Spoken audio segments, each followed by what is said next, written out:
Waves of desperation are emerging in every corner of the United States. Americans are now realizing that supply chain issues, delivery delays, and extensive shortages are here to stay. That's why basic supplies have been flying off the shelves at a shocking speed. In recent weeks, people have started hoarding everyday essentials in anticipation of more shipping disruptions and price hikes after industry executives warned about the real chances of widespread grocery shortages and even higher consumer prices hitting U.S. stores this summer. Millions may be left scrambling to find enough supplies at their local supermarkets in the coming weeks and months as ports brace for record congestion ahead of the peak shipping season. A new panic buying frenzy is erupting across the country, and we have a lot to discuss in today's video. But before moving on, please support us by leaving a thumbs up and subscribing to our channel so you can keep up to date with the most important news. After contending with 2 years of empty shelves, Americans are getting fed up with so many shortages of everyday essentials, and they've been preparing for the challenges that are coming next. In recent weeks,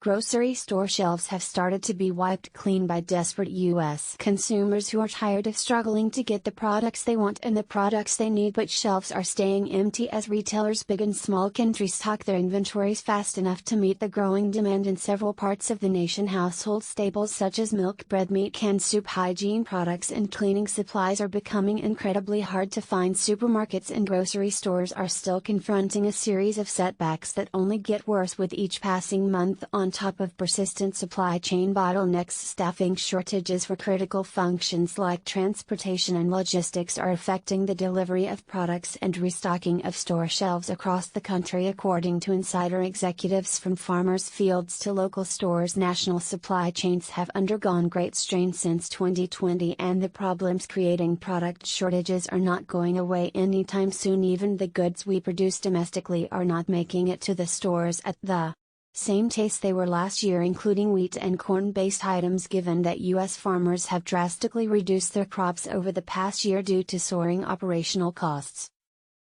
These may be some of the reasons why many Americans out there are not seeing any improvements at their local stores when it comes to refilling the empty shelves they've been witnessing week after week. In fact, some of them are remembering the very recent trauma of prolonged product stockouts we faced back in March 2020. In a recent interview with Fox News, some consumers expressed their growing frustration with the seemingly endless supply chain nightmare. Honestly, it looks like March of 2020 when everybody was panicked buying the shelves were bare. One man shopping at a Walmart store in Oklahoma City said, "One week you find the food you're looking for, the brands you're looking for, and the next week they're nowhere to be found," said a woman named Kathy shopping at a giant grocery store. Everything meat, egg, dairy, certain breads are out of stock, as well as most vegetables and fresh items. She added, "A lot of the stores have been like this." Trade Joe's customer Ryan Sonata, who said he went to multiple stores over several days, told Fox News, "I think that we're about to have a food shortage. Everything is pretty empty everywhere," he added. Andrea Diaz Cortez, a 44-year-old mother of two, said that whenever she found the products her family needed, she would stock up on them before they disappeared from the shelves again. "To ensure we don't have any shortages in our pantry, we're having to purchase as much as possible and as often as possible," she revealed. Similarly, another woman who spoke on condition of anonymity said that it's only normal that empty shelves lead to more panic buying, hoarding, or stockpiling. Why do people place blame on mothers for panic buying a 1-year supply of formula when their shelves are finally replenished? When it's your starving infant, nothing outside of your bubble will matter, she's stressed. John LeBlanc of Cedarville University offers advice on practical ways to prepare. "I think people need to do two things. They need to stock up on foods that are not going to spoil, canned goods and packaged goods, so on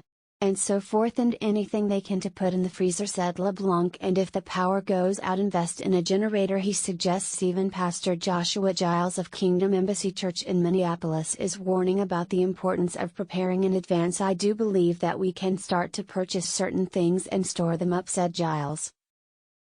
When we read about Joseph in Scripture, he endured one of the greatest famines in history, and the Lord gave them strategies and insight on how to navigate that famine, but also how to thrive in the midst of it. According to Carol Matthews, a professor of psychiatry at the University of Florida, U.S. consumers' trust and sense of security have been repeatedly broken over the past 2 years. That's why waves of panic buying are likely to accelerate when shortages start becoming more widespread. In the face of uncertainty, panic buying is a natural response, Matthews argues. argues we have seen lockdowns for weeks and months on end, supply chain disruptions, price gouging, and the feeling of never having enough, never being truly prepared, which is the unfortunate truth of the matter. She explains, of course, panic buying and stockpiling are two different things. Panic buying usually happens after people notice something is wrong, so they desperately hoard supplies in an attempt to restore their sense of stability and control. Stockpiling, however, is a normal behavior that many people practice in preparation for a known or anticipated shortage. The professor continued, right now the sudden rush to hoard food and other basic supplies continues to intensify, and it's leaving store shelves even emptier right as the busiest shipping season begins. That's the period typically marked by lower inventory levels at stores as loads and loads of goods start arriving at ports, overwhelming a shrinking pool of truck drivers who are supposed to pick up all of these products and deliver them across the country. But the ongoing shortage of truckers continues to slow down the supply chain and the ability of grocery stores to replenish their shelves quickly. The trucking industry has an aging workforce on top of a shortage. It's really been a problem for the last several years, noted John Esparza, the president of the Texas Trucking Association. On top of widespread domestic transportation issues is the still high level of congestion at the nation's ports. Both of these challenges are working in tandem to create shortages. He continued on the same note. The president and CEO of the Oklahoma Trucking Association, Jim Newport, highlighted that the cost of diesel is going to cause a ripple effect for all industries this year. Every business has an overhead operating cost, he wrote. Trucking is no different. Costs in all sectors are eventually passed on to the consumer. Policies that create high fuel prices are ultimately harmful to the consumer, he stressed, arguing that with all the challenges truckers are facing right now, Americans will likely see more empty store shelves this summer. At the end of the day, what it means to you and me is that the things we need are gonna cost more, Esparza added, whether it's at the grocery store or at the retail facility. Right to anything that's delivered to you at your doorstep. That means more pain ahead for U.S. consumers. Since the beginning of the year, a flood of videos and pictures exposing bare shelves has been posted on social media. According to the president and CEO of the National Grocers Association, Greg Ferrara, consumers will continue to experience disruptions in certain product categories as we've seen over the past year and a half due to the continued supply and labor challenges. Albertson CEO Vivek Sankaran also said that he acknowledged that many products are in tight supply during the company's latest earnings call. An analysis released by Nielsen IQ about the cost of empty shelves for retailers found that over the past year companies lost $82 billion in missed sales on average. Out of shelf items cost retailers $1.4 billion every week. At the end of the day, all the losses they face are passed on to consumers in the form of higher prices.